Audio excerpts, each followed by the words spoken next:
Kia ora, Kira. Hello. Am I saying your name right, Kira? Kira. Yeah. Kira. Okay, let's just start again. Okay, good, good. Kia ora, Kira. Hello. It's lovely to see you. Lovely to see you again. We had a little chat earlier on via Zoom, like a week ago, wasn't it, or 2 weeks ago, which was Yeah. nice. Nice to have that little intro. Can't believe that time has already gone, actually. It's crazy. Time is Yeah. going very fast for me at the Too moment. far. Too fast. So I approached you a while ago just because I found your practice really fascinating, and I kind of love stitch works myself, and I just was really drawn to your practice. So I'm very much looking forward to hearing more about it. Welcome to Creative Connections. Thank you. It's an honor to be asked and to be invited. Lovely. Okay, so you are at the moment living in Keri Keri, but you've had just moved to the far north from Yes. Featherston, which is very exciting. And you've got a new house, new studio. Your partner's got a studio as well, so it sounds like a perfect scenario for you. So, can you tell us a little bit about the shift up to the far north?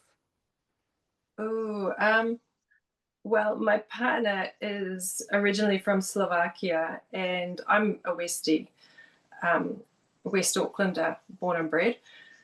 And when we met, we and decided to live in New Zealand, we swore that we would never be landlocked because his country, his home country, is landlocked. And so we'd always feel like we live on an island. And it was great. We came back 17 years ago, lived for a year in Nelson, and then we went to Wellington for about 9ish years, and then we moved to Featherston in South Wairarapa, and it's landlocked. So we started feeling like maybe we're not in the New Zealand we wanted to live in anymore. We needed to start embracing the island vibes, and I've always had a pull to the north. My grandparents used to live in Manganui, and I just love it up this way. So now we got to move up here. It's been a lot, a bit challenging at times because we never really do things by halves. We jump in and try and get it done by yesterday.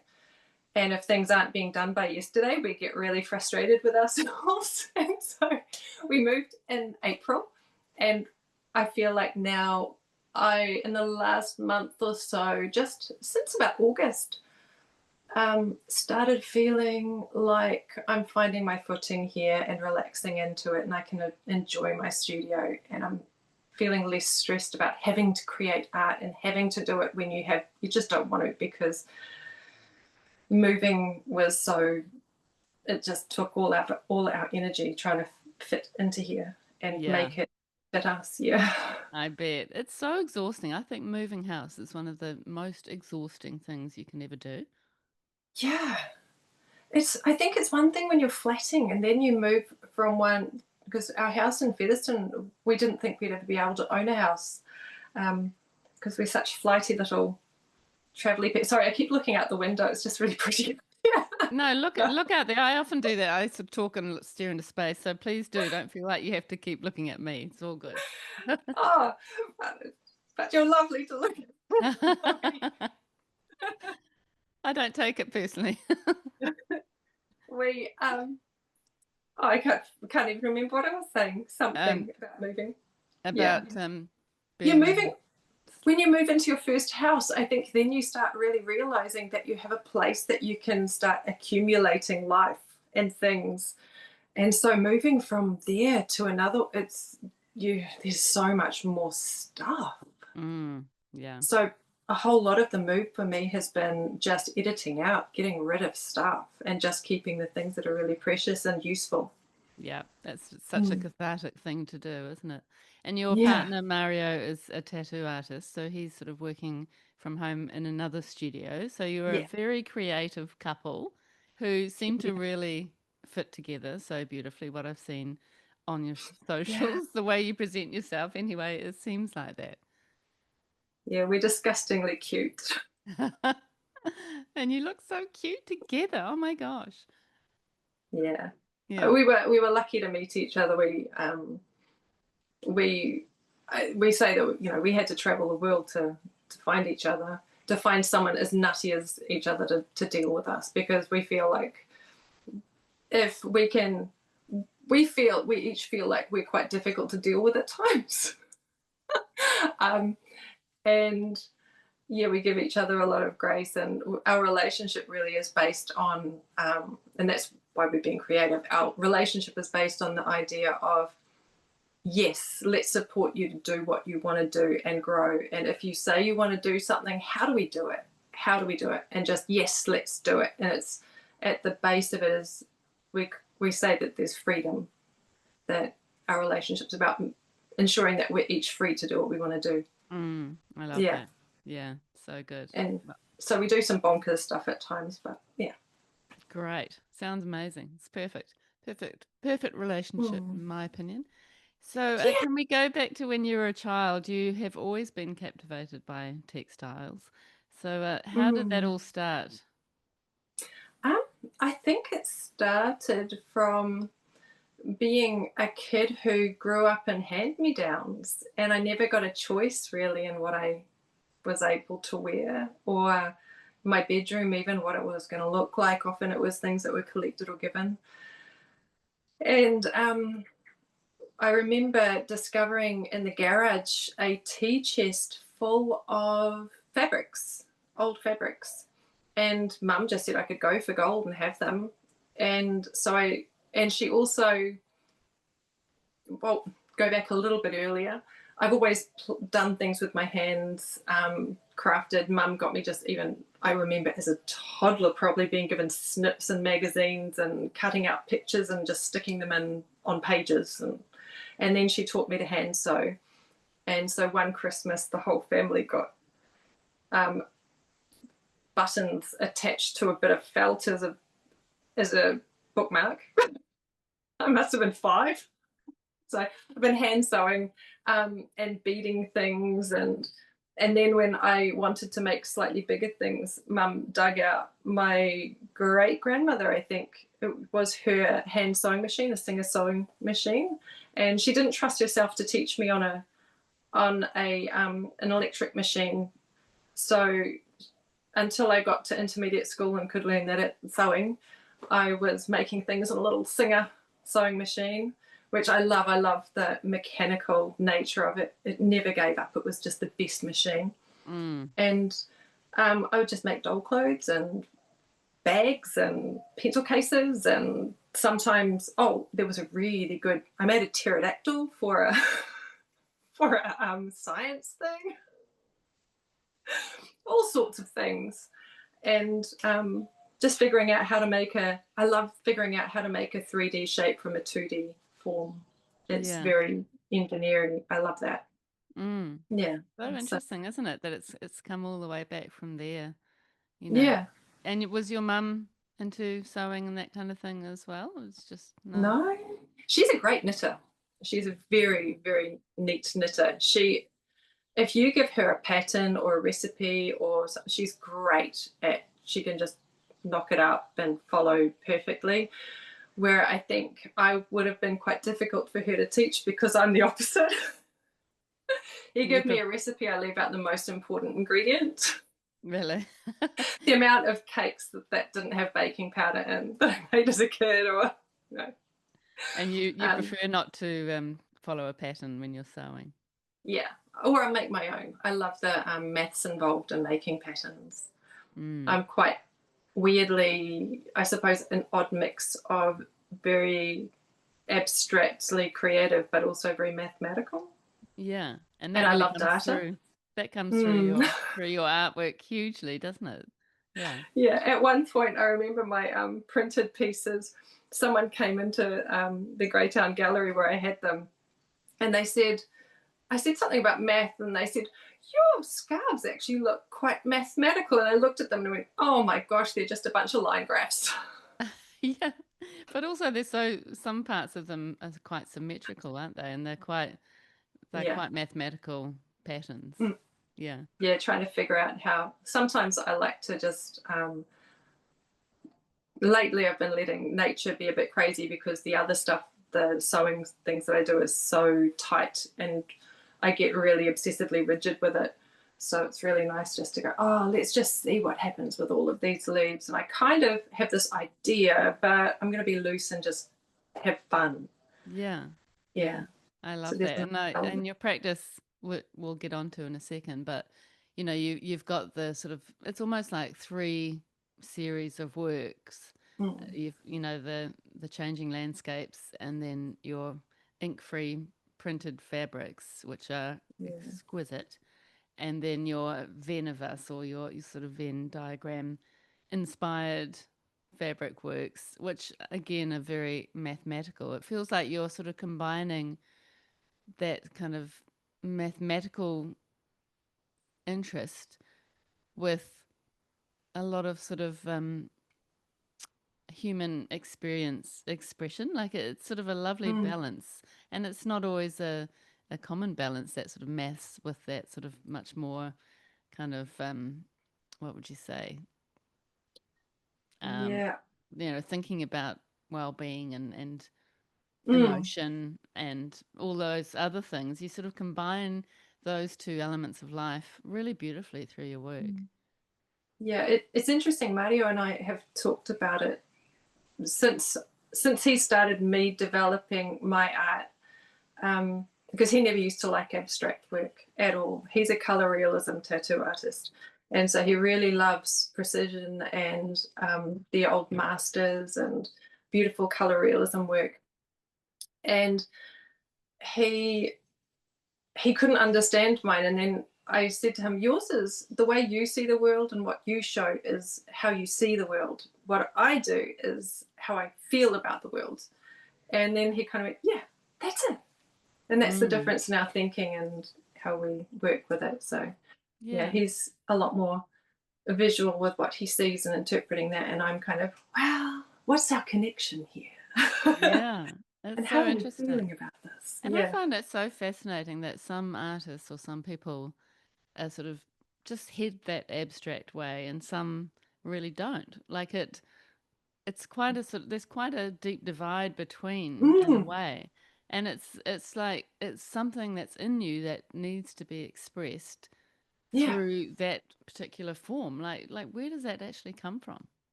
Yeah, and to get so excited about seeing someone else do it, you just see this an amazing abstract artwork, and it just hits you so much. And I can be standing there going, "Oh my god, this is amazing! Oh, look at that detail and all of the layers, and look at how they've done this. This is and they've balanced this color out over here," and get really geeky into it because I think the abstraction as well is a real problem-solving skill, and it's quite mathematical in the balance and Mm. drawing continuity through. And if you put a little bit of color here in a small patch, then you might need to bring it down here for the continuity if you're drawing the eye through, and you're really thinking about the experience of looking at it Yeah. and what feels comfortable to look at or what feels uncomfortable. And I find that really fun. Yeah, I do too. I love that Mm, way that you're sort of working, thinking that's not happening yet, and especially with composition, you're moving things around and like, yeah, no, not there yet. And then you just get to that point where you think, yeah, that's that's right. That's how I want it. yeah. And it's just like, it's a good feeling. But then I guess realists, have the same feeling when they capture that exact moment that they Mm, want to capture. Yeah. yeah. Yeah. Yeah, and it's Yeah. interesting watching Mario tattoo. I know how he works through the color palette and how he works through the session, and there's with his work as well as mine. I would say that, and I suppose most art, there's that point where you have it all planned out, and it seems really there's potential and possibility, and it's all really exciting, and then you start and then you go, oh no, and you're moving towards it, but all of a sudden your piece turns into it's going through its teen years. Yeah. And it's like, oh my gosh, we've hit the teenage years here. How are we going to resolve this and help it be a grown up and get it out of this awkward phase? And you have to just keep going until you get to, there we go. We're starting to breathe again at the end. Life is becoming a bit more reasonable. Yeah, it's so true. It really is.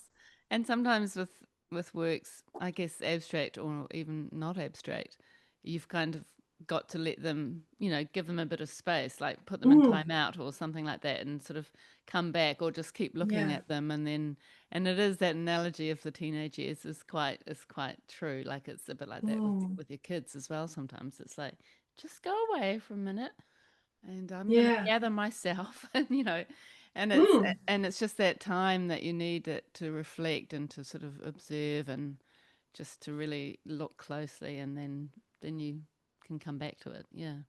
yeah. And sometimes it is just part of the process, particularly when I'm watching his work, because he works from dark to light, just the practicalities of working with the ink. Um, and when you put all of the dark and the midtones in, everything kind of flattens out a bit, and you go, oh, it's a bit dark. And then it's only when you start adding or see him add all of the light tones in towards the end and the super bright tones that you realize how little of an amazing picture needs it. It's it's that contrast between that really uncomfortable dark that can feel like it's taking over and those beautiful, really poppy bright tones that sit just in the, to show the, light. It's that that contrast is just amazing to watch come to life at the Yeah. end of the Yeah. process. Yeah. And it must be even harder for a tattooist because you're actually working on a person. So, and they're Yeah. watching what you're doing all the time. I mean, it Mm. is quite a different art form in that way. That Yeah. you're always somebody's watching to make sure it's okay, and must sort of get quite anxious partway through the process sometimes. Yeah. It can be like that, but generally, he's pretty good, and you choose an artist and you trust them. So Yeah, yeah. yeah. Let them do their thing. Yeah. Anyway, let's get on to just talking a little bit about your story up to becoming a full-time artist and seeing yourself as an artist. So you Mm. have done a variety of things in a way. Can you talk us through how you've got to this point, and also if you were actually making things throughout that time?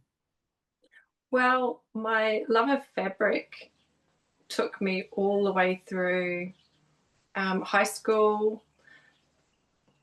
Interestingly, in my family, we were really encouraged to do music and academic. So I did art at school because that was my choice. It was one of my choice subjects that we were encouraged to, a well-rounded curriculum and very academically driven.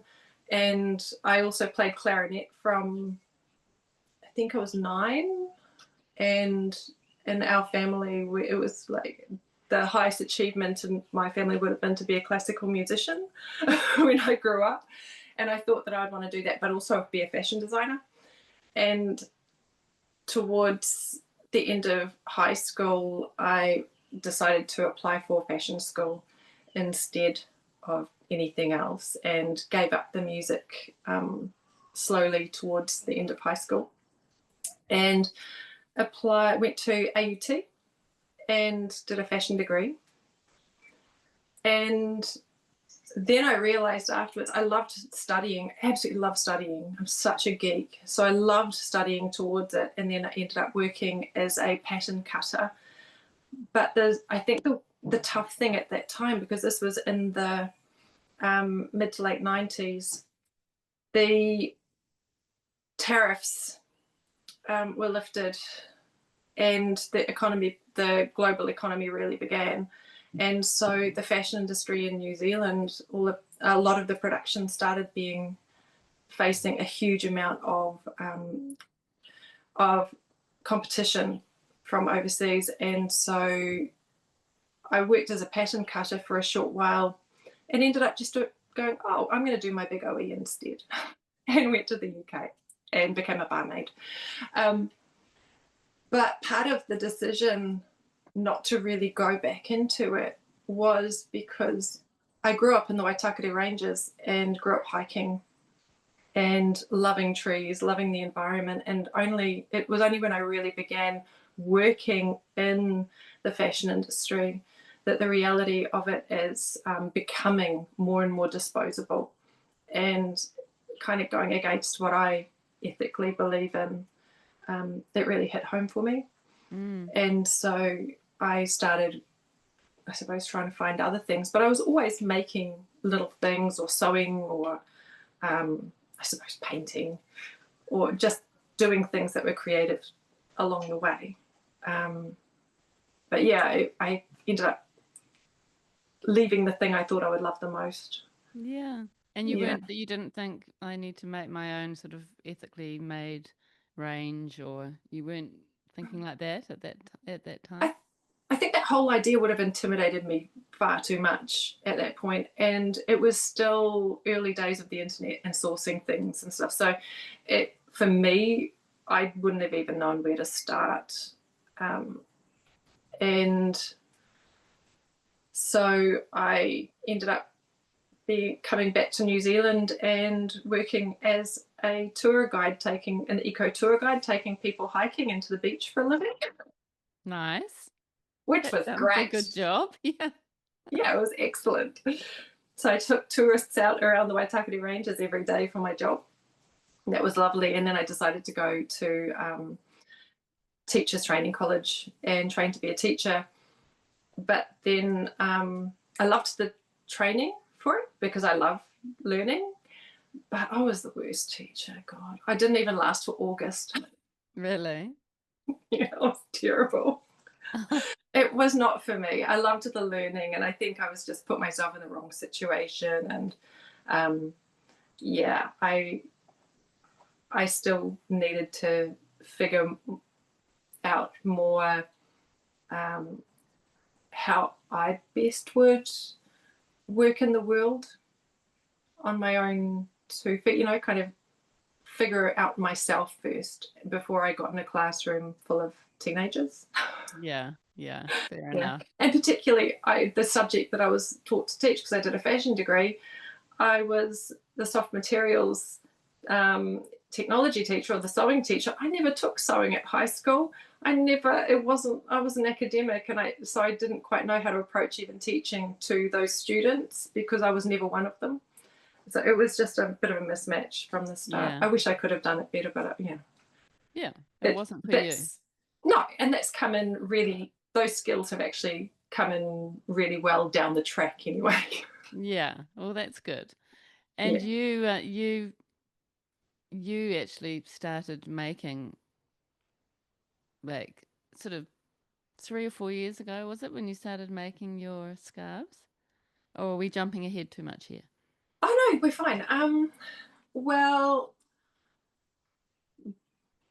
my beautiful partner, he realized that I was a frustrated creative, and we actually were running a tattoo studio together in Wellington back then, and in I think 2018, he saw that because I was doing the business side of everything. He was the tattoo artist, I was the business and did the marketing and all of the, I suppose, the customer experience, all that kind of stuff. That was me, and I loved doing it. But every day I went to a workplace where everyone else was a creative and I was the business person. And the tattoo artists, no one except Mario realized that I actually am creative. They all thought I was just a business head, I think. That's my impression. And so I did my job really well because I understood how they thought and I could see their processes and I was really interested in it, but it wasn't fueling me. And so he bought me a day at a workshop to learn eco-printing with Birgit Moffat in Otaki. And so he said, you're not going to work that day, off you go. You're taking a day out to just play with fabric and leaves. And it was amazing. Really? And yeah, I just got to to play with the two things I love, trees and nature and fabric. Yeah. What could be better? And came away with a real fire in my belly, and I just wanted to print and print and print and print and print and just experiment with it, because there's part of it that's quite you can go down a really chemistry driven rabbit hole, or you can just learn a little of that but then intuitively apply it and just experiment, which I suppose I experiment and I call that more of a scientific approach rather than taking someone else's science. So I play with my own science over there, and so I just play with my mordant and different mordants, and it was so much fun. And then when we decided to move to Featherston, one of the things was that I would have space to print and I would have space to be creative again. And when we moved, we realized that the house wasn't really great for that, because Mario, he loves doing up motorbikes, and he'd promised me half the garage. I ended up in a tiny little corner of the garage by the garage door where all the wind came in, and so my leaves were going everywhere, and pots wouldn't warm up, and everything was wrong. So when we started his tattoo studio, we found a space that in Featherston that it was two shops that opened up in the middle to each other, so they were you could walk through, and we just put a barn door in the middle, and sometimes I just open it up and walk through and say good day to his clients and stuff, and then I'd close off and just be making things and printing. It was great. Amazing. And that was Yeah, were you doing that full time? You were devoting yourself to that yeah, practice? yeah. How The amazing. the original thought behind it was to do eco-friendly clothing. So I sourced waste fabrics and played with those and the eco printing techniques, and then I would make the clothes, and then I'd open the shop and people would come in, and it was wonderful. But then I realized I was starting to get grumpy by people coming into my shop while I'm trying to work. So and also then COVID happened, because we opened in 2020, and by 2020, in 2020, 2021, things were growing, and then all of a sudden it just stopped. Mm. And so I had to think of different ways of working. Isn't that Mm. interesting that you weren't ready for that when you were younger through fashion school time, but No, then you were sort of getting to that, you did get to that point where you're like, yeah, I actually want to bring this together, which is quite yeah, lovely, isn't it, that you got to that stage eventually. yeah, and I'll do workshops as well to teach people how to print, and so even the teaching came in, and it was, yeah, everything I think that I learned to that point was starting to come into play. And I love the idea of the two shops next to each other and, your creative spaces alongside Mm. each other. I mean, that's beautiful. Oh, it was lovely. Met some great people. It was just amazing. A really, really great start. That's so good. And so that kind of marked your life as an artist, I suppose. And then, we can talk about it, but you obviously started to kind of develop that practice into other areas as well. Mm. So just the inkless printing, can you describe that to people who've never seen that work? And then we can talk about the process. Well, it's also it's generally known as eco printing or eco dyeing, and it is a cousin of natural dyeing, traditional natural dyeing techniques. So instead of taking plant matter and cooking it down or extracting the dyes from that and then putting your fabric in it, what you do is use the same chemistry to create, instead of extracting the pigment from the leaves into a pot, you extract it straight onto the fabric. So it's a direct transfer of the pigment in patterns onto the fabric rather than in large swathes of color. So sometimes Mm, I'll mix both techniques, but yeah, yeah. generally I love the printing. And so the work that you make is often on silks or silk cottons, isn't it?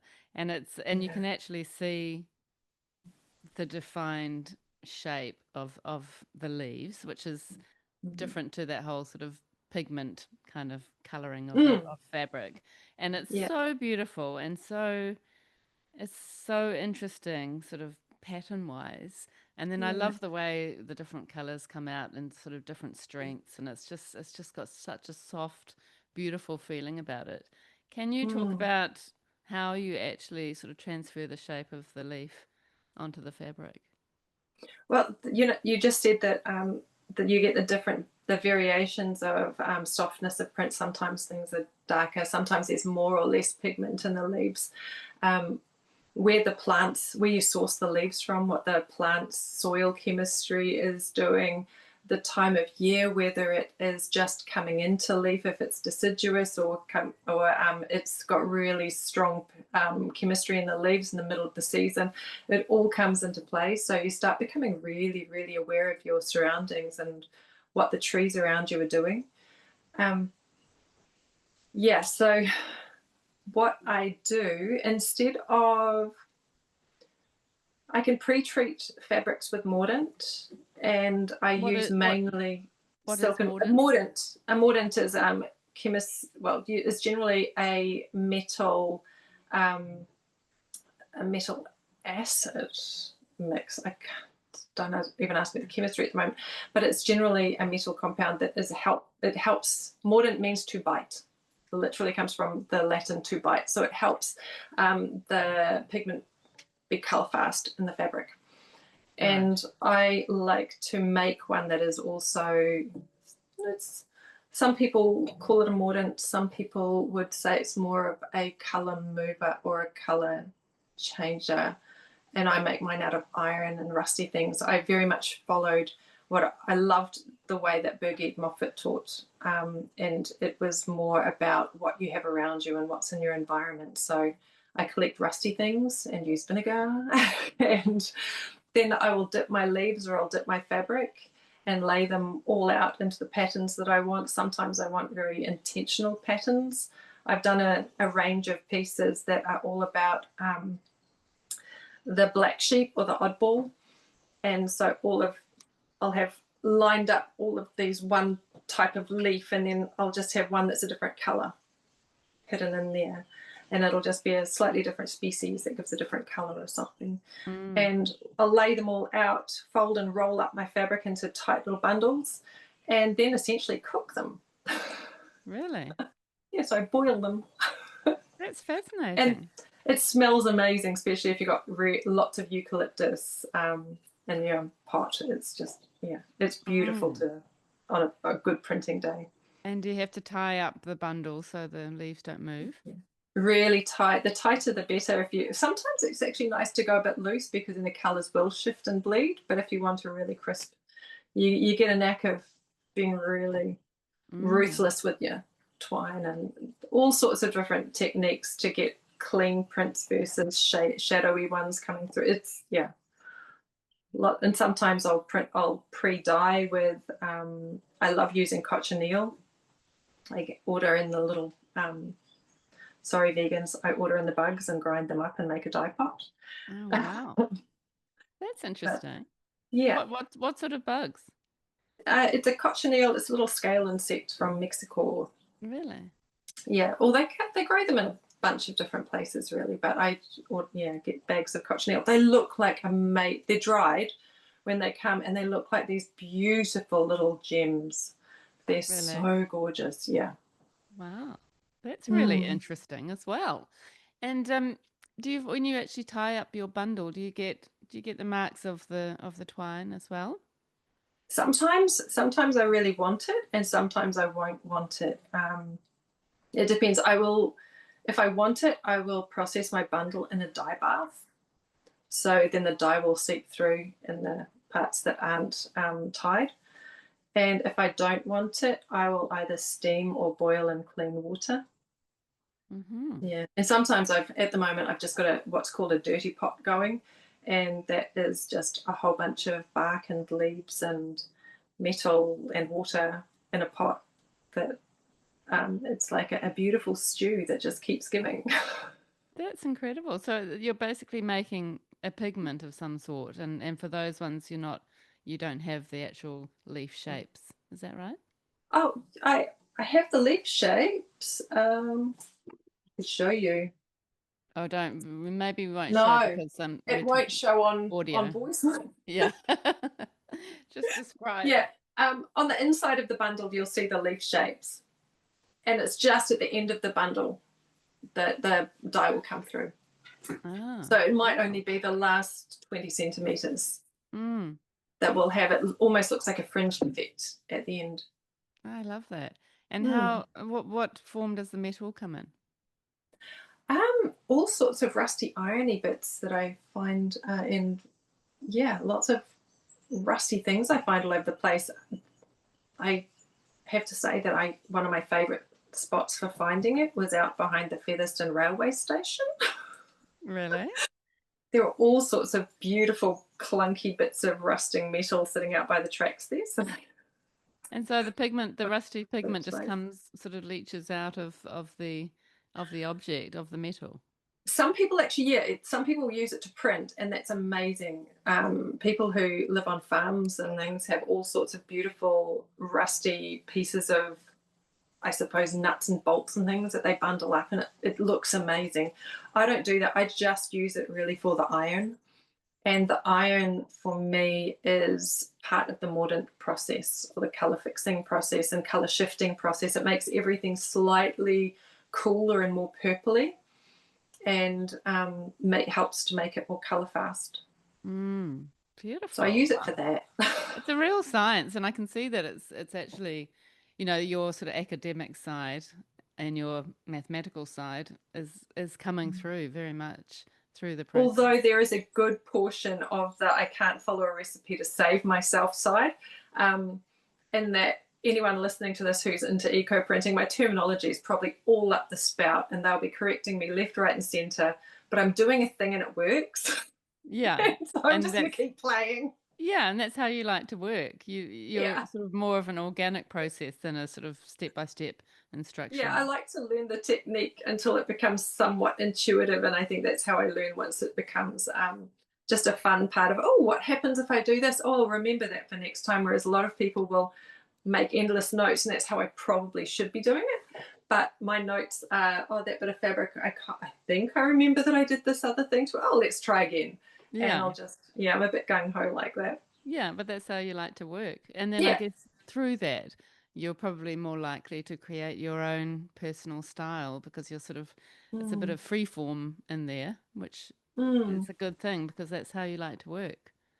Yeah, and I think that not getting too hung up on the technical parts of it is really helpful for me, because it lets me let myself off the hook from being a designer and a technician, and instead I get to focus on the bits that really excite me, which is ideas behind it. And like, I'm still going to do some of the black sheep oddballs things. I love just the idea of a print and then one little thing. Everything could be looking like it's mirror imaged or replicated a few times on it, and then you'll have this one leaf that's just not the same. And it's kind of that idea of, oh, how did that happen? Mm. Um, and making things like that happen. I love that. And I'm working on a new series of the prints at the moment. The whole move north has got me and settling into my new environment has got me excited about it. I've fallen in love with some of the trees here, and I'm I think it's going to be called Map to My Heart, and it's all about, yeah, coming home into nature, and also Mm. finding those super cool people who just rock your world. Yeah, yeah, Mm, similar, like-minded people. And there'll be yeah. plenty of those types up there, I imagine.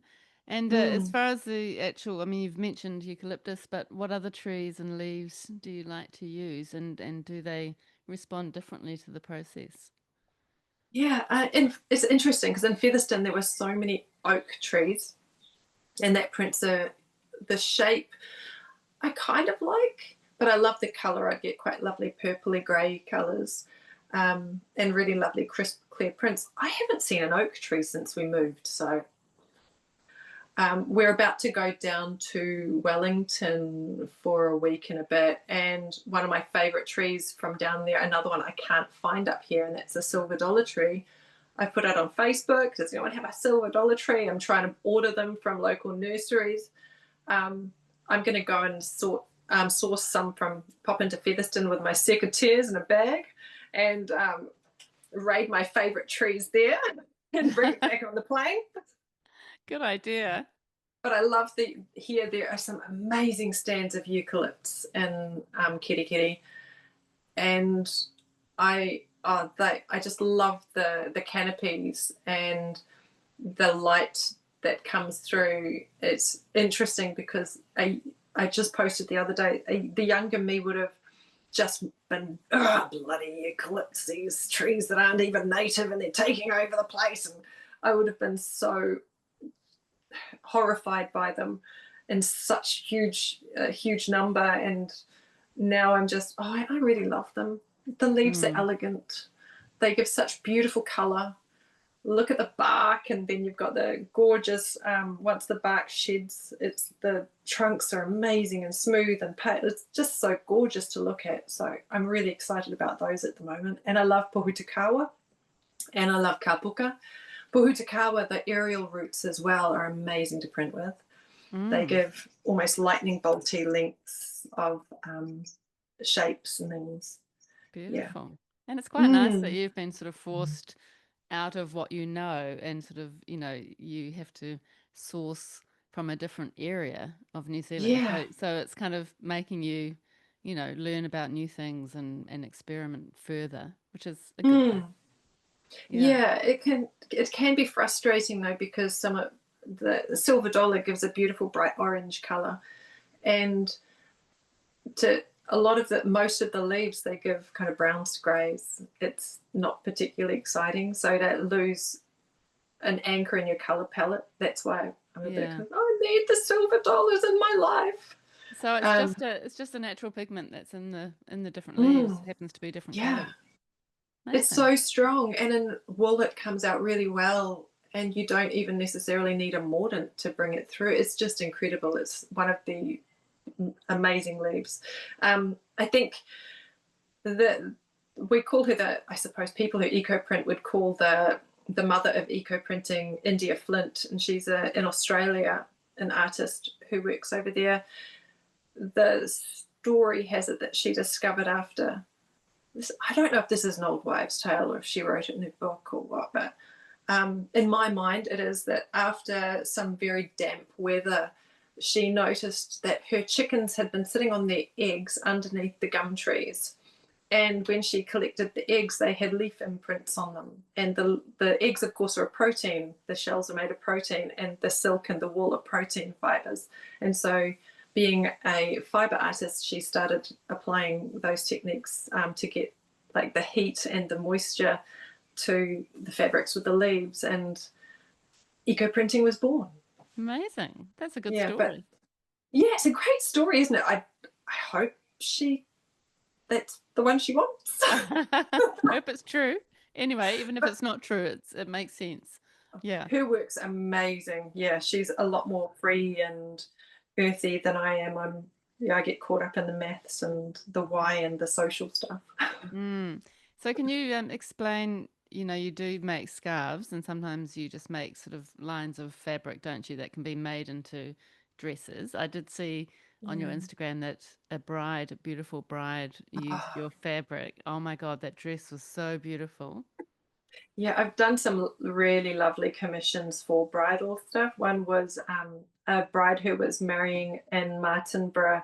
She wanted the women in her bridal party to each have a silk robe to wear when they were preparing for the day. And so I went and collected, she was getting married at their place in Martinborough, so I went and over time collected leaves from her garden that she was getting married in and printed them all onto the fabric, so that she got, on the day she was preparing, in fabric printed with her venue. And similar for Nikki with her beautiful wedding dress. She and her mum actually came in. They were such lovely supporters, and now Dale and I have, yeah, her mum's a wonderful ceramicist Really? in Greytown.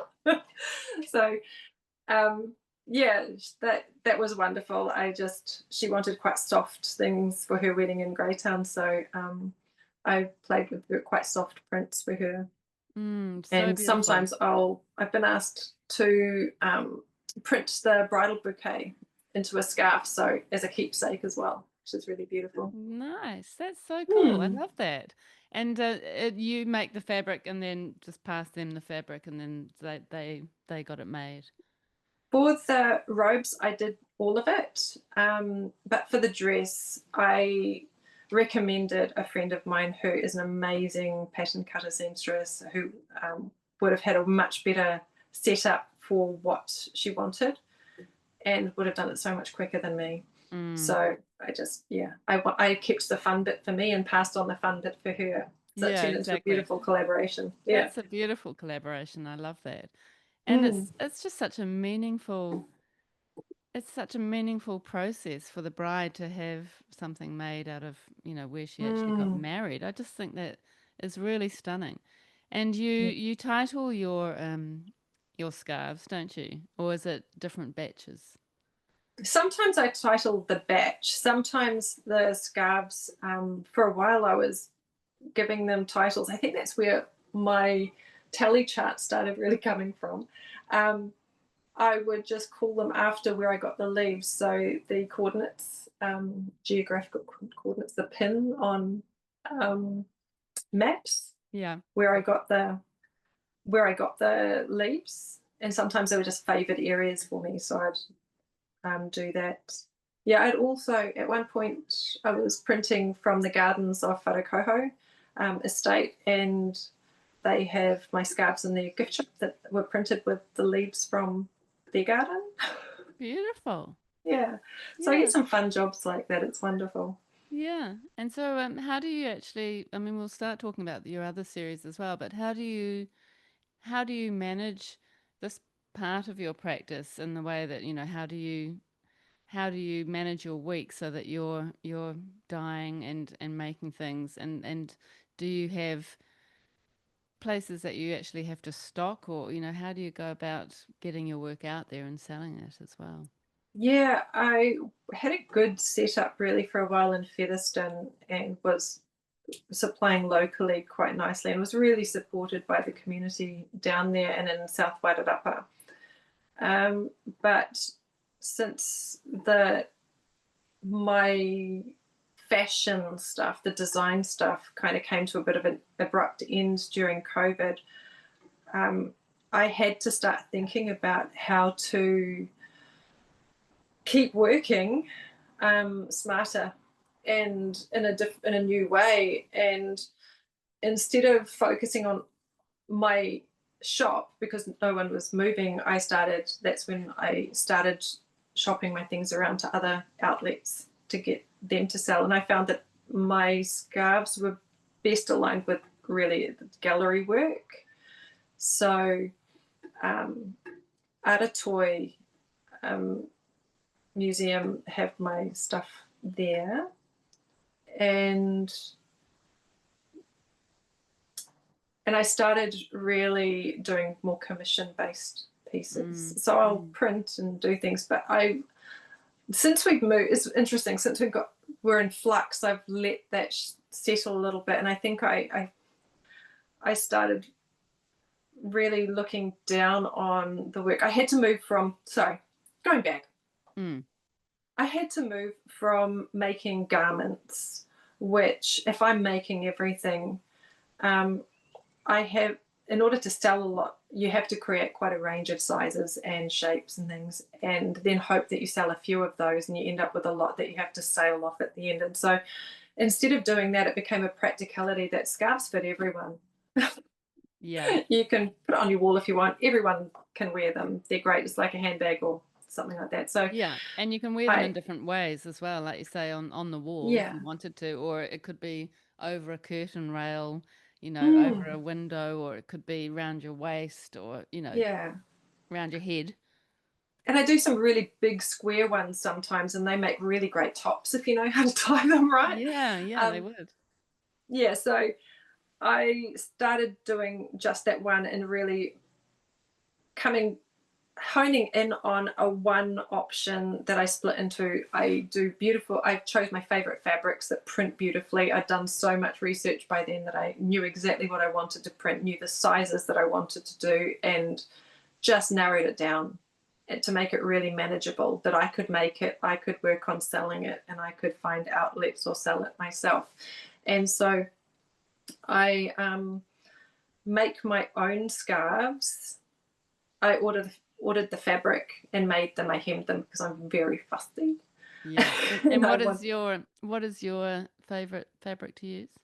I love silk, satin georgette, and a wool silk voile, and I also do a range of climate change scarves, which were, I love those ones. I've had to mend all of those ones. They were my supplier. She was amazing. A lady called Marion. She had beautiful silks in South Australia, or no, not South Australia, just out of Melbourne. And her suppliers, she's very ethical, and she found that some of the suppliers, they'd been hit by unseasonal hurricanes. Was it hurricanes? Monsoon weather, unseasonal monsoon weather, and their scarf stock that they just made was damaged by the floods. And then, as an added bonus, they tried sometimes cleaning them and ended up cleaning them on rocks and scouring holes into the scarves. And so you ended up with these damaged, dirty, holey scarves. And so she went in and bought a whole heap of them, kept buying them in, and sold them on to her customers. And so I'd buy these lots of damaged scarves and mend them and cut them down into different sizes if they couldn't be mended, and printing them and selling those on as well. That's great. So I love those. Those are generally silk wool ones that I've got as well, which I love. They're gorgeous. And is that type of fabric the best for the process, or is it just that you love Yeah, the feel? they are both. I love natural fibers, but silk and wool, they have such great properties. They are really beautiful insulators. So this, particularly silk, it'll keep you cool in summer, warm in winter. Wool's very similar. And being protein fibers, they print really well. The protein and cellulose from the leaves, they attract each other really well. So they quite easily produce a colour fast result. Whereas if you're trying to imprint cellulose, the leaves, onto a cellulose fibre like cotton or linen, there's a lot more processing that you have to do. And so it's not as much fun for me. Well, it sounds such a beautiful process, and the final result, they are just they're very beautiful to look at, but they also have so much more. Like you're offering so much more to the wearer, just either connecting with place or connecting with nature or connecting with, you know, Mm. eco sustainable kind of Yeah. concepts, which is important for a lot of people, even, Mm. you know, climate change and connecting in that way. So Yeah. it's a lovely sort of holistic process, isn't it, really? Yeah, it's how I really connect to my environment is the part that I think of my practice that really calms me and makes me feel like I fit, you know? It brings me back to fitting into the greater world. It's interesting when I collect the leaves and everything.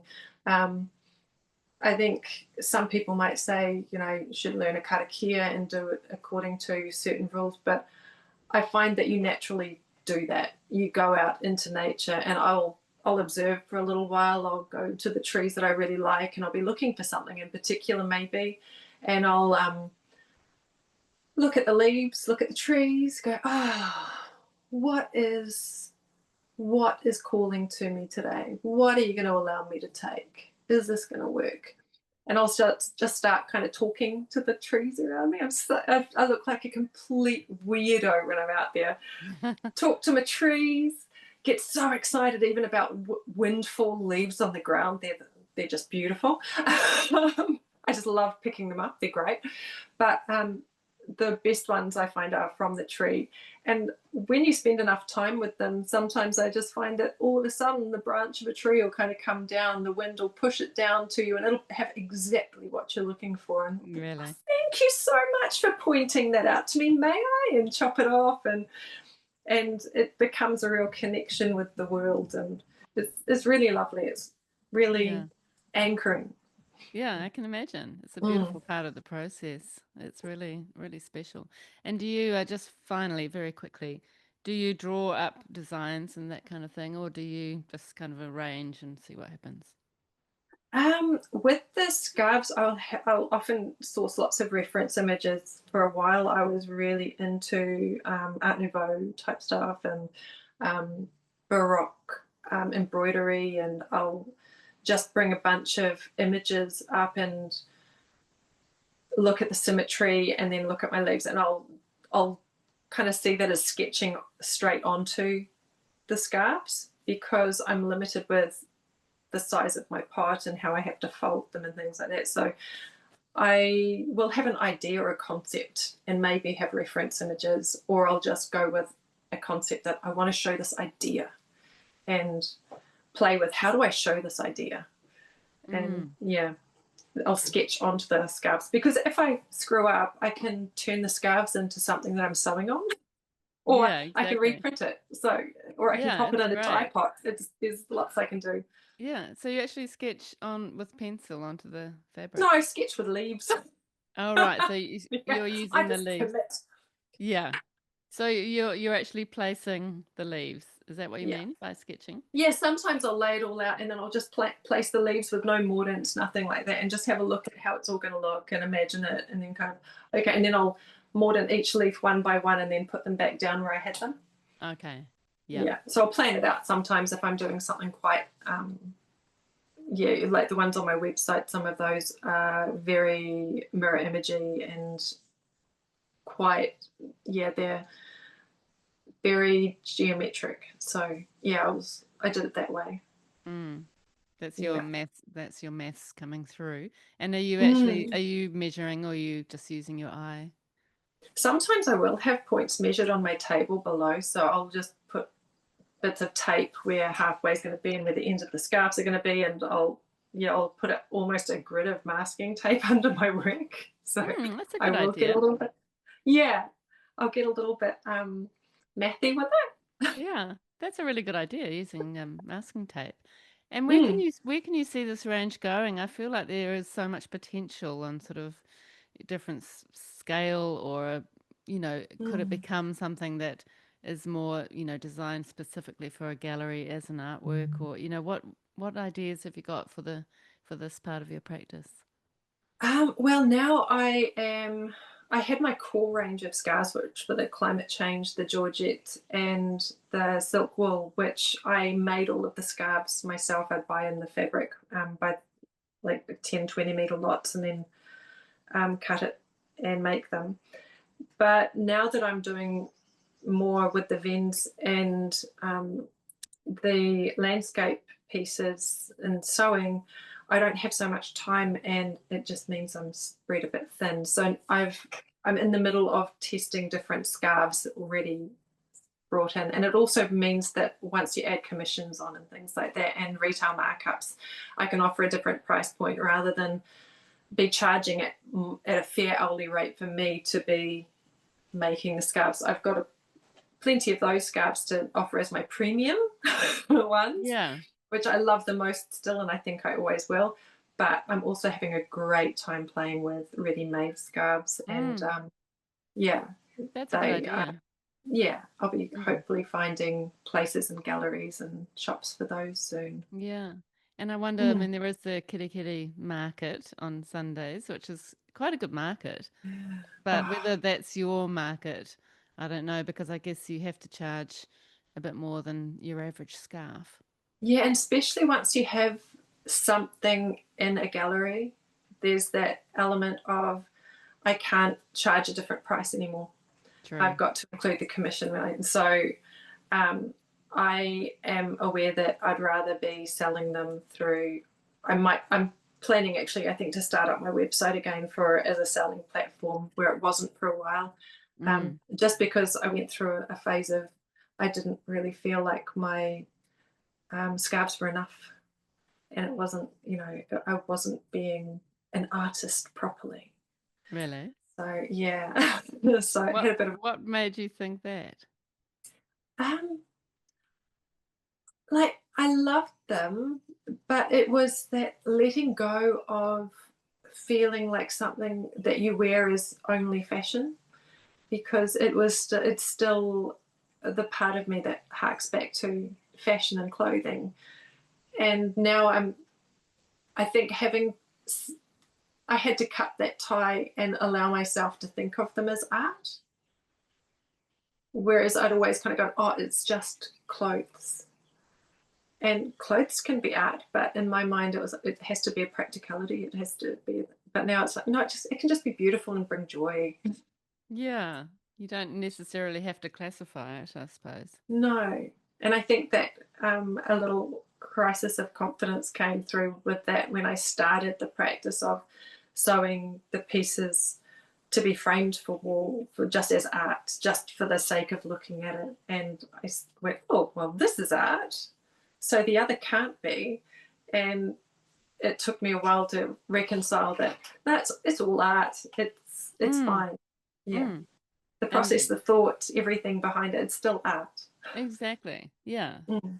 absolutely. I guess there's that sort of that whole craft versus art kind of Yeah. thing, which permeates lots of artists' minds, Mm. and can sort of influence the buyer too if they think it's. Some people look down on the craft side more than the art side, and there's that Yeah. whole thing to navigate in some ways. But I think Mm. what you're doing and the way you're thinking of it is great. Yeah. I think Yeah. you're right with the craft versus art thing. Is I just thinking about it today that I was really lucky in that as much as my immediate family is not visual arty, then they were more academic, music, just get ahead, get a job, be a bit more practical with the world. But my grandmother was a lovely artist. She painted in oils, had gone to Elam at one point. She did illustration for newspapers or something. She was amazing, but she never exhibited because she was a bit shy. But I think also there was an element of the it feels like there was an element of her being a mum first and doing the woman's work and in the home, and so the art became a bit of like it wasn't important, whereas it was her soul. It was Mm. really important to her. And I also grew up with because of her. um, I grew up kind of in the periphery of, there was a lovely fibre artist in West Auckland called Zena Abbott, and my dad would go and visit Zena and Colin, and Zena would set me up with she knew I was really tactile, so she'd give me her spinning wheel in the corner with a bit of wool and teach me to spin or something, and she had these amazing giant looms, but we never, like, it was never taken seriously that she's actually an artist of some good, high Mm. reputation. But Yeah. she was, and yeah, but I think there was always that conflict of attitudes of, because it's practical, it can't be art, and it totally is. Yeah. And sometimes also because it's seen as women's work, Yeah. it wasn't taken seriously. But that is changing, I think. Oh, absolutely. And I think that we're in a great time for fiber art. My theory about it is that because of AI and so much being replicated easily, people want to see the textures now, and they want to see that things have been touched by human hands. And fibers are great for that. AI is not, Yeah. hopefully, touch wood, not going to make those in a hurry. Yeah, that's so true. Mm, Yeah, absolutely. And so going on to your changing landscapes part of your practice, which mm. I also love, can you tell us about what those works look like and what the process is for them? I call them stitched collages. The changing landscapes in my Venabus stitched collages, and they're very heavily influenced um, by quilting techniques and quilt and applique methods, but I take away the practicality of it and strip it back to only the bits I need for art. So I will start off by cutting out shapes. Often they are contours of hills, and I'll layer them up and essentially stick them down on my base fabric.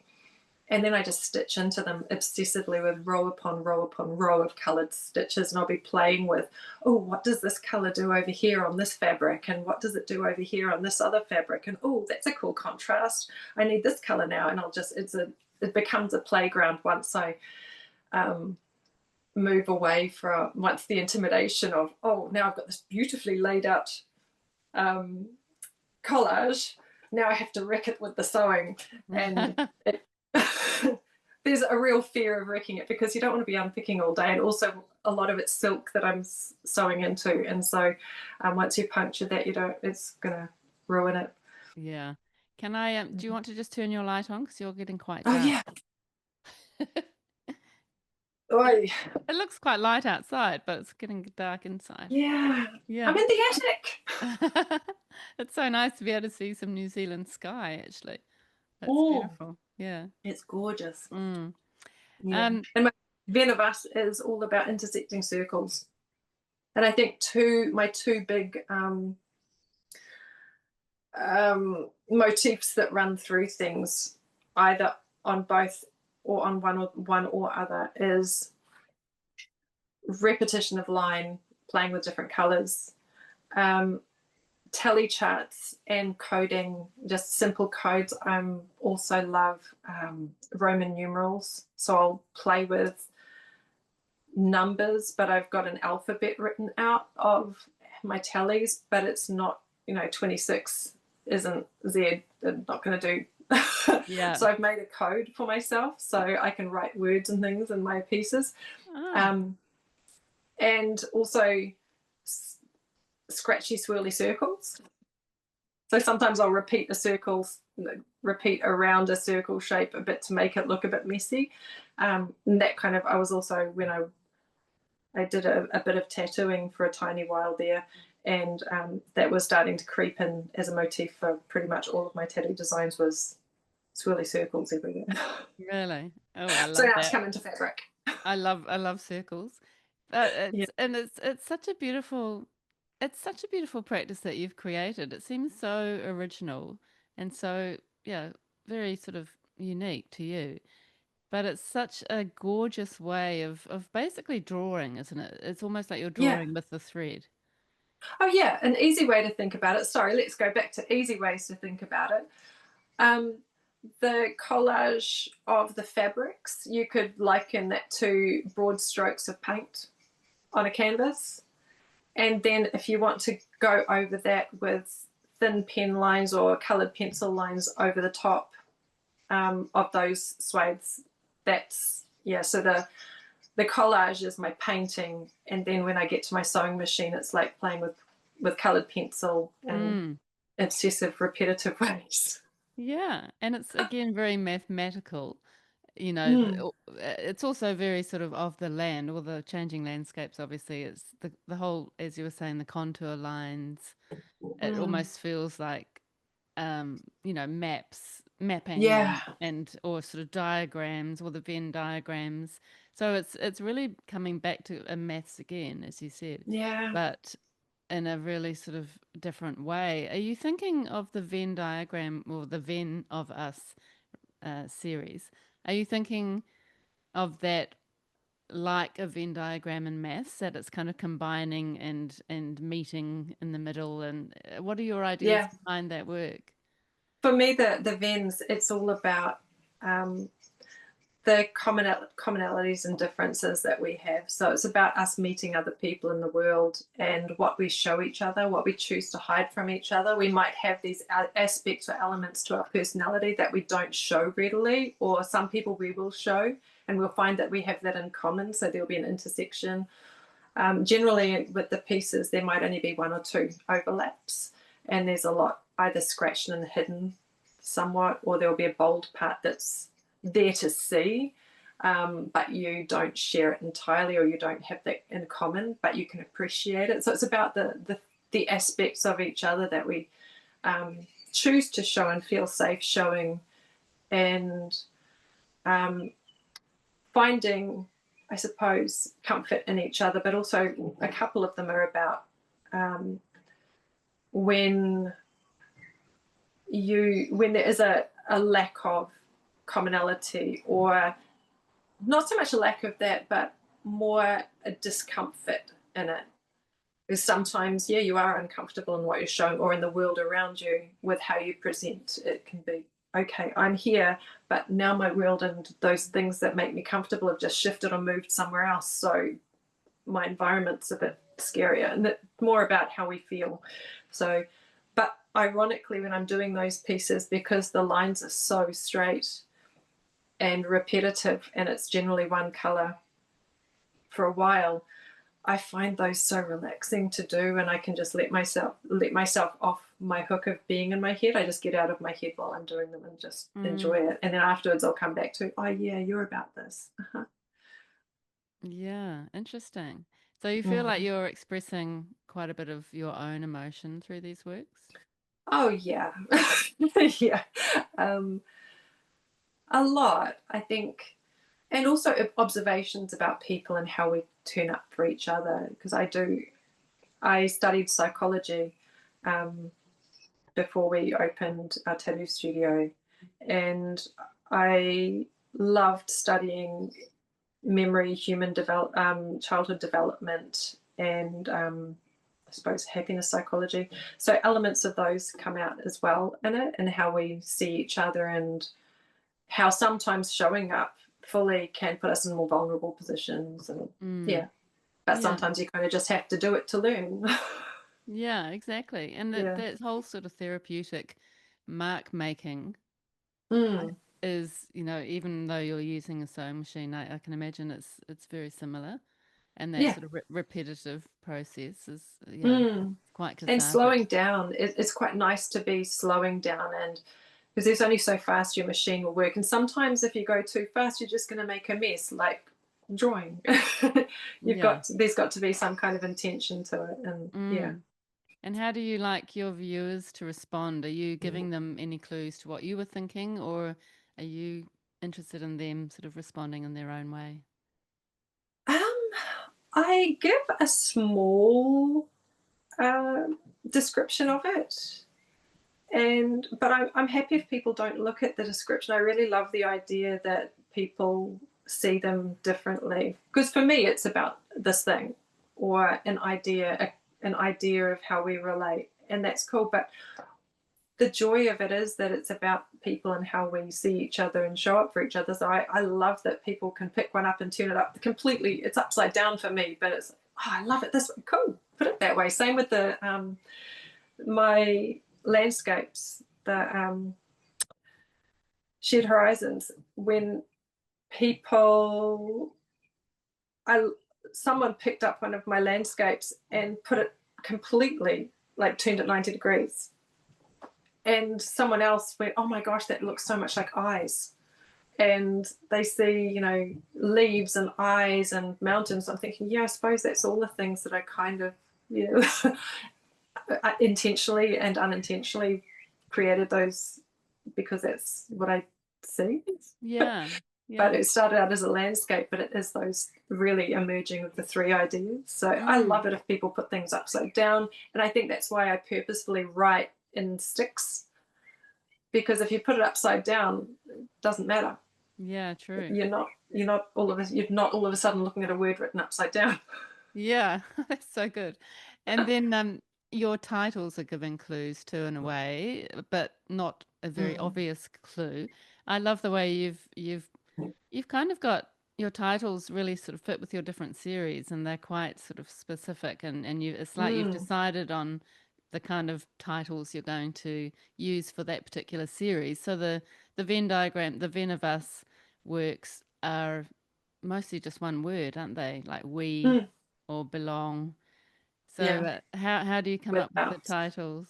with sorry with yeah, that is, it's interesting because I'll be working on them, And then I'll be sometimes the idea of a color palette, I'll be playing around with that, and then the color palette makes me work with a different shape or something, and it's because of the color palette that's driving this shape, because the color palette makes me feel a certain way. And so it's, they all come together, and I'll be, sometimes when I very first essentially stick down my basic idea or put the basic idea there, I know exactly what it's about. And I'm like, yeah, that is this. And I'm going to do this idea, and that's what this is about. Like, oh gosh, what's my red one? Beside, I think. There's two of them, two red ones. And I love that one because it's actually got a central, on the side of both of them is a shared shape that continues right across.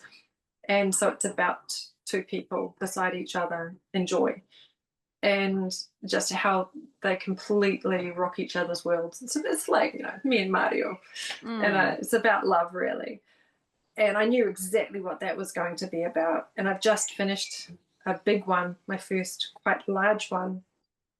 And I was looking, and I had to look at it afterwards and go, oh, I know what you are.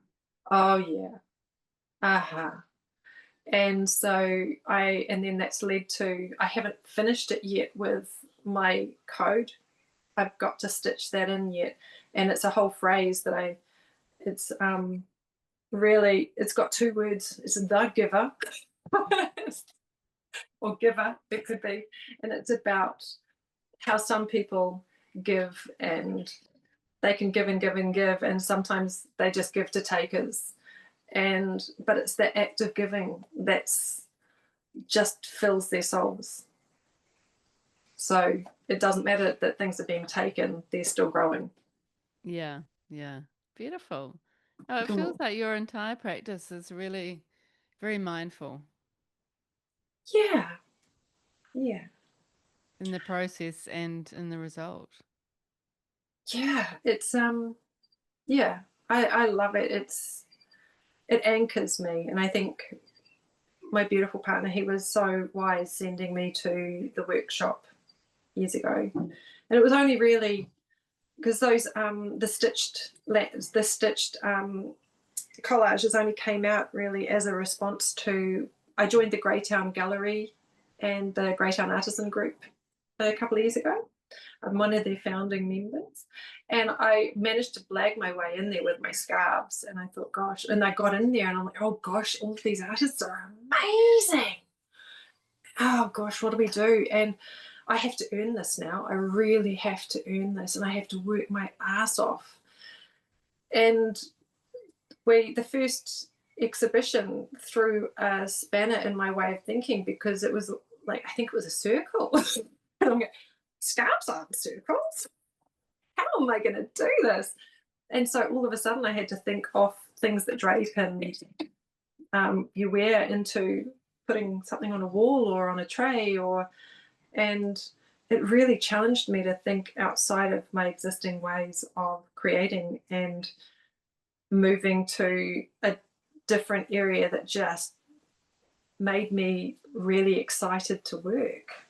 And it was really through a few of the briefs in a row that threw spanners in my work in the way I think, that really helped me develop a completely new language of art for myself. Yeah, which I Yeah, think is great. And then it sort of gives you different channels to go down kind of thing, and different opportunities with the different types yeah, of works. Yeah. yeah. I And miss then it. do you feel like your stitched works are kind of feeling more or making you feel more like the artist that you are, more so than the scarves, and that's helping you to kind of get your head around the fact that yes, your scarves are part of your practice and part of you as an artist. Yeah, I think I realized through, well, I started thinking about my scarves quite differently. Creating pieces of art for a wall, I was really thinking intentionally about an idea that I'm trying to communicate. And with the scarves, I've never really had to think about that. And then it was through Greytown Gallery and the amazing artists. I love them. They're just the most incredibly supportive, encouraging people. Through bouncing ideas off them and being surrounded by them and learning actively from them, I managed to start thinking about what I was printing onto my scarves as concepts as well. And so now how I think about them, it isn't just, oh, here's some pretty leaves. I'm going to make this thing that looks beautiful and these are the colors and this is, now it's kind of, I know the color palette. I've done that part of my learning. I know what the leaves do. I know what this does. If I need to learn something else, I will. But how can I use what I know here to communicate this idea that will resonate with someone, I hope.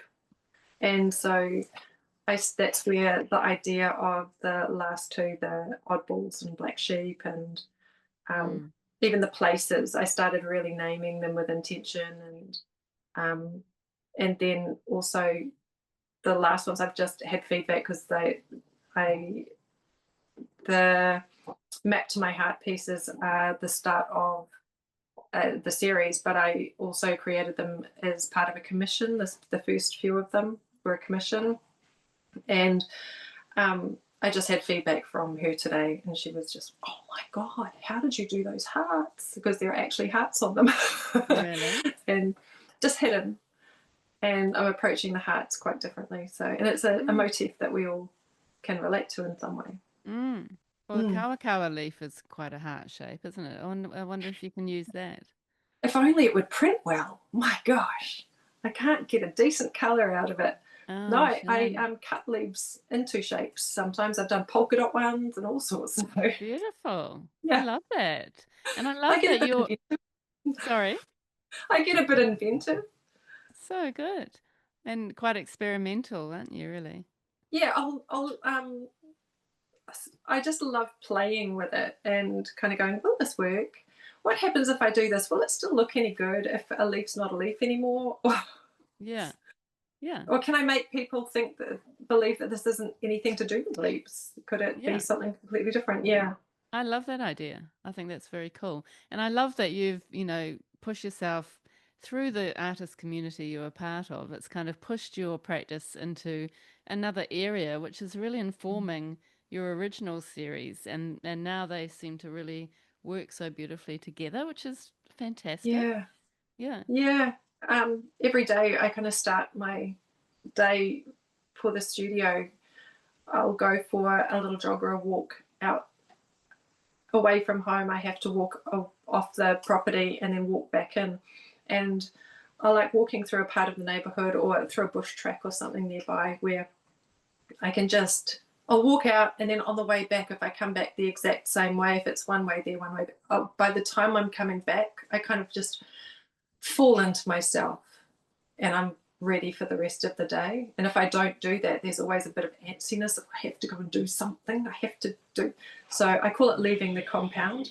I leave in the morning, come back about an hour later, and then I'm settled for work. Yeah. And it's lovely because often my work is at the sewing machine and I'm doing the stitched works, but I get that chance of being out under the trees and things to kind of go, oh yeah, and maybe actually in a couple of days I have to put another dye pot on, or and just change things up if I need to. So And it's nice to be able motivating. to do that. Yeah. And do you spend most days during the week working on your art practice? Yeah. Yeah. Yeah. At the moment, I'm trying to do the admin behind it. And this year, I have been planning, I feel perpetually behind at the moment because I had optimistically thought that this year I'd just be creating these new bodies of work and working larger and practicing larger. And it's only been the last month that I've been able to do that because I've decided to work on a rebrand, redo my website, be really intentional about how I'm presenting myself, get the business cards. I have to find, new galleries and things now that I've moved to a new area and be more business minded about it. So a lot of it is the admin and how can I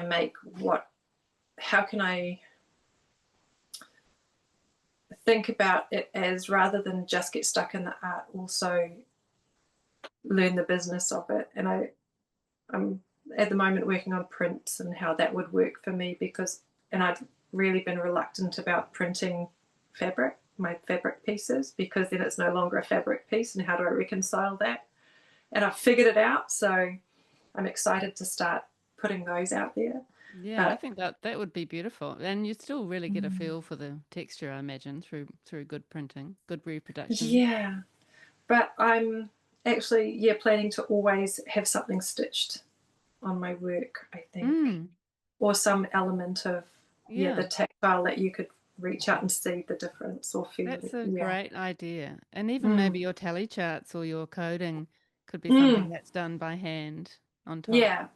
And even changing it up so that every print is an original, that I am printing. I could not change the word, but change where it is, maybe change it Mm, slightly, be a bit yeah. cheeky. Yeah. Yeah, that's a really good idea. And then you can play Mm. with scale. I mean, you could get it blown up to Yeah. A1 or A0, which would be really striking. Mm. Yeah, it'd be interesting for a small piece to be like that. Yeah. It's a bit intimidating, because I think when you look at your own work, you're always going to nitpick.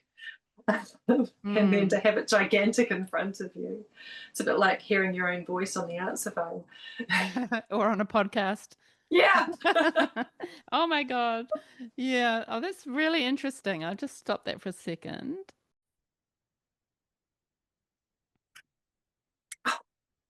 So just tell you.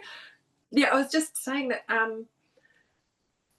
early in my printing journey, I went over to visit Marion at Beautiful Silks, and I did a natural dyeing workshop, and I was actually really lucky to do that with her. I was actually a little bit fragile and unwell at the time that I was there, and she was so incredibly amazing. I was staying on the property doing the printing, the dyeing, and she's given me some beautiful pieces of advice. She's been a lovely mentor to me. And one of them that was really recent is, because I was feeling just so overwhelmed, and like I couldn't get back into my art, and like I should be, that whole should be doing it, and I'm just not. And I've got this studio now, and we've moved so I can do it, and I'm not, and I'm failing at everything. And she just went, rest, rest. You need to rest, because it's one part of the cycle of three. Rest, inspiration, perspiration, repeat. Rest, inspiration, perspiration. And I just kind of went, and leaned into resting, and just went, I'm not going to do any art. And within 2 weeks, I was so amped to get into my studio, and I haven't been able to stop since. That is so good. That's such good advice. Yeah, Yeah. she was amazing. And also, the other thing that she told me is, when I started out doing the visual pieces, and I posted something, one of my pieces, and I thought I'd finished, and she said, oh, I think it was India Flint told her that you've just got to keep going until it's beautiful.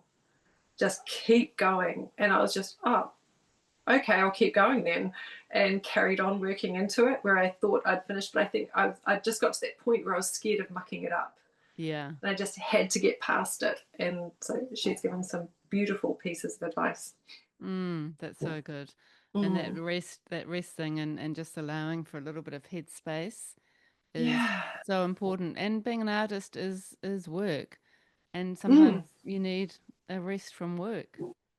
Yeah, and I think, I don't know, I'm still very new to being an artist and the art world, but from listening to artists that you talk to, I get the feeling that oftentimes we feel like, because the work is thoughtful or slow, or you need to gather yourself to do some parts, or just take a break and get perspective and give it some distance before you go back into it, or just do something else for a while you're pondering.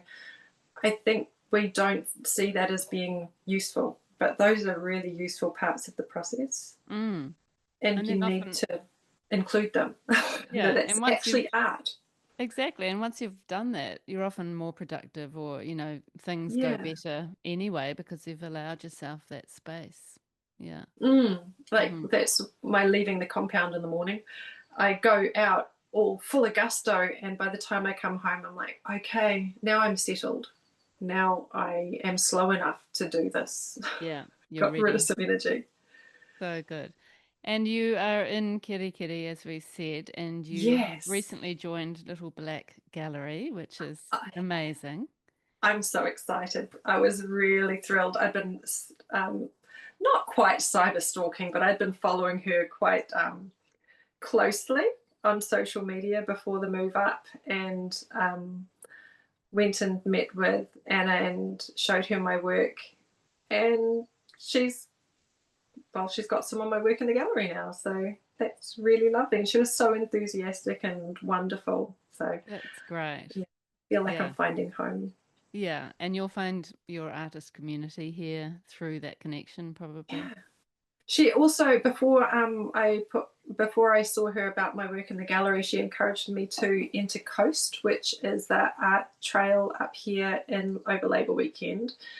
And so I joined that, and I'll be having an open studio at our house. Well, in my studio, kind of in Mario's studio, which is easier to get into. Um, so she encouraged me to do that, and through the planning process of doing that, like just some of the admin that you do in the background, I've met some wonderful artists around here. Such a cool bunch of people, really. Again, so open and friendly, and um, just so happy to include new people. Really Yeah. welcoming. That's so good. Mm, incredibly welcome. Fantastic. Yeah. Oh, that's good. It's a great art trail, that one. I've done that a few times. It's lovely. Unfortunately, I'm just going to miss it this year. Won't quite be No. home. Yeah. Oh, Shame. But that is. sorry. But you can come and see my studio anytime when you're up here. Thank you. I actually will. I definitely will because we've got family in Keri Keri. So, yeah, I'd love to meet you in person and see your beautiful work. Yeah, I can just smell the eucalyptus just from you Oh, talking about those trees. It's just like in my nose. It's such a you good thing. bonus points if you bring some silver dollar leaves, and then I'll print with you. Okay. I don't know if I know where some silver dollar trees are. Anyone can flick me a message if you've got in Auckland silver dollar trees. Yeah. I don't Mm, think there's any out at Miriwai that I can think of. no. Yeah. Anyway, let's get on to the questions. I think we've had a Yep. really lovely chat about your practice and all the sort of beautiful elements of it. Um, can you think about, or can you tell us what advice you might have given to your younger artistic self? Oh, um, in terms of a younger self, physically, like if I were any if I were my younger self, I probably wouldn't have come to this anyway other than my convoluted path. So it would have been just, yeah, keep on going and gathering those tools.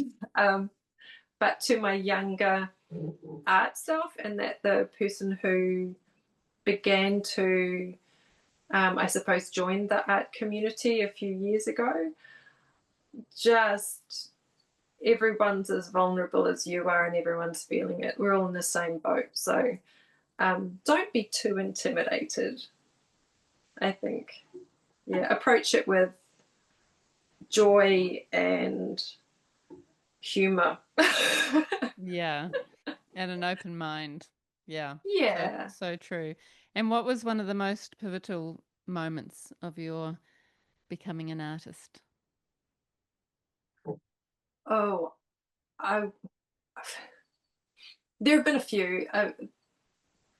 The they're all around people just including me before I even realized that I was one of them, which was really lovely. When we moved to Featherston, I think that's probably the big move was starting Perpetua Studio in Featherston. And all of a sudden, this art community just opened their arms to me, and it was amazing. And I didn't even, it was so welcoming and friendly. And I was just like, I'm not one of you guys, but thank you. This is really lovely. It was such an incredible compliment, but I don't know what you're seeing. And I think I've been really lucky that that's all that the doors have just opened, or maybe I've just noticed that they've opened, which Yeah. is another thing, a different way of looking at it. So it's just the people along the way who have just welcomed and beckoned me through. Mm. It's been amazing. And that started at Featherston, going to the meeting Marion over in Australia, and then meeting the group of artists in Featherston. Esther Bunning, she has just been amazing and really encouraging, incredibly welcoming and encouraging. And I think she kind of gave me the nerve to keep going and to go, how about me? Can I join? Yeah. Isn't that great? Mm. It's so good to have that sort of supportive mentor or sort of artist Mm. community. Yeah, that's Yeah. great. It's good that you I think found that. often, yeah, people are mentors without even realizing that they're doing it. I think it's quite a Yeah. lovely community. People are so wonderful. Yeah, artists are incredible, and I think New Zealand artists are even better from Yeah. my personal experience. There's something really special about, all the people I've spoken to on the podcast, for one. Mm. It just they're just so generous and Yeah. giving and yeah, it is a really beautiful group of people, I think. Mm. Yeah. Anyway, what do you find most challenging about your life as an artist?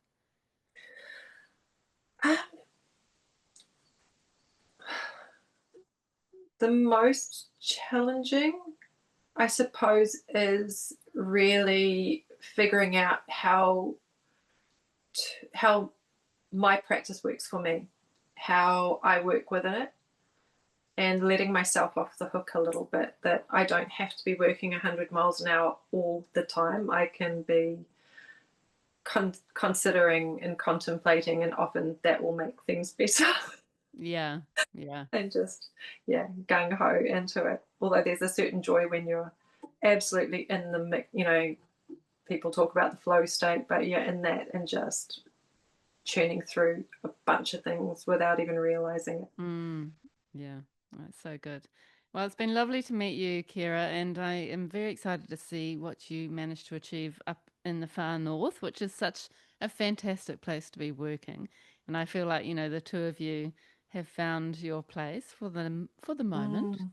And yeah, it's been so interesting hearing about your practice. Thank you so much for being on Creative Connections. Oh, thank you so much for inviting me. And thank you so much for having creative connections, because I can't, well, I've told you before how much I'm learning from listening to other artists and how incredibly valuable this is to the broader community. Thank you. Thank you.